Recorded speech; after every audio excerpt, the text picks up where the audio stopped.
Bakıda törədilən ağır cinayətə söyüş səbəb olub. Qətli törətməkdə şübhəli bilinərək saxlanılan şəxs əməlinə bununla izah verib. Hadisənin təfərrüatlarına gəlincə, martın 3-ü saat 3:50 radələrində Bakı şəhəri Nizami rayonu Abbasov küçəsi 35 saylı binanın qarşısında paytaxt sakini 55 yaşlı Fərzalı Nəsirovun üzərində kəsici deşici alətlə yetirilməyə xarakterik xəsarətlər olan meyit aşkar edilib.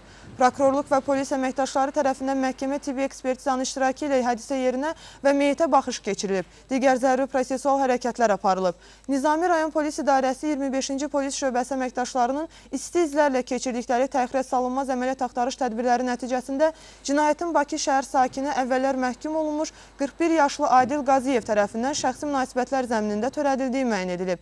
Kifayət qədər əsaslı şübhələr olduğundan o şübhəli şəxs qismində tutulub. Hazırda cinayət işi üzrə zəruri istintaq tədbirləri davam etdirilir. O atdı əl qolu, mən atdım əl qolu. Biraz tutuşduq. Sonra mənim var yoxumu qarışdırdı. Söydü mənim var yoxumu.